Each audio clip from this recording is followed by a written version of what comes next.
All right, so we are looking at the geometric sequences, and I'm assuming that you've already worked through the arithmetic. There are certain things that I'll be saying that I assume that you already know based on that previous video.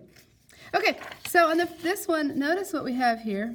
They've given us the sequence 3, 6, 12, 24. Okay, if I try and say, well, that's plus 3, then that's plus 6, and that's plus 12, notice I'm not adding the same thing. They don't have a common difference like the like the arithmetic. This is geometric, so something different is happening. Notice I can take 6 divided by 3. I can take 12 divided by 6. I can take 24 divided by 12, and I find that I have this ratio when I take a term and divide it by the term right before it, take a term, divide it by the one right before it, that ratio stays constant. So what we have here is this one has a common ratio. So we had a common difference on the previous situation, now we have a common ratio. So the next two, okay, 48 and 96. And then we want to come out and we want to find our nth term and then find our the 10th term. I was thinking it was the 100th term. This was going to be ... This is going to be a sub n, and this will be a sub 10.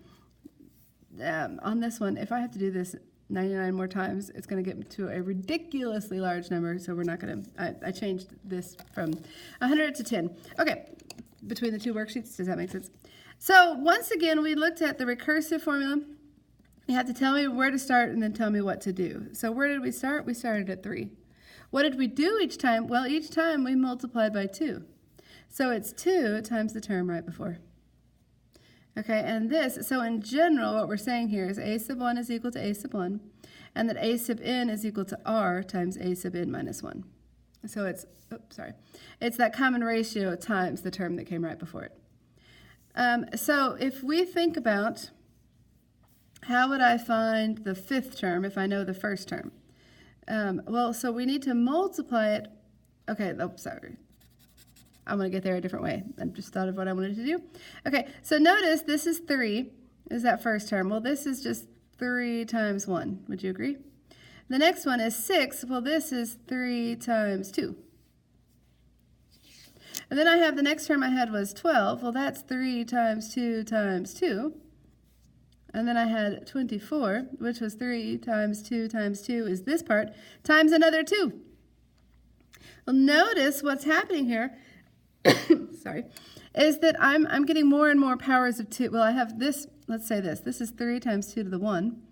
This is 3 times 2 squared. This is 3 times 2 cubed. And notice here's this is a sub 1, this is a sub 2, a sub 3, a sub 4. Notice this number right here is 1 bigger than that. Or saying it the other way around, this exponent is 1 less than the term number. Okay, and let's check and see. Back here, this is 3 times 2 to the 0 power. Okay, so 1 minus 1 is going to give us 0. So what's happening is if I want the nth term, then I have to come along and take 3 and multiply it 2 raised to, well, 1 less than n. Well, 1 less than n is n minus 1. Okay, so this right here, the a sub n is equal to 3 times 2 to the n minus 1. You could write it like that with the parentheses. This is the explicit form of the equation. Okay, and so this makes it a little bit easier. Hang on, let me clear this out from before. If I have 3 times 2 and I raise it to the 10 minus 1, now I can find the 10th term of this sequence, which is 1536. Okay, so once again, we can use our calculator. We were at 3, and then I multiplied it by 2. Okay, and I could count. Oh, I'm just cruising right along. Okay, I'm sorry. I'm easily amused. So we can get all these different terms recursively with our calculator that way, or we can come to the table is a great way to work through this. I'm changing it from what I had before. This is now 3 times 2 raised to the x minus 1. And we had set up the first 10 in our table from before.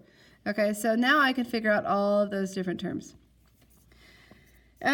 Okay, so the next one here, notice on this one my numbers are getting smaller on the next one. So I have I have 125, I have 25, I have 5. I can take, to figure out what's happening here, I could take a ratio, this 5 divided by 25. That reduces to 1/5. So what I'm doing is I'm multiplying each one of these by 1/5. Okay, so then this becomes 1, and then 1/5 would be the next two. To get to the nth term, I have 125 times 1/5 to the n minus 1. And then the 10th term, oh, I don't know. I'm going to think about it this way. This becomes 5 to the third, is that 125, times this is 1 over 5 to the 10 minus 1 gives me 9. So I have 5 to the third over 5 to the 9th, okay, which is 1 over 5 to the 6th.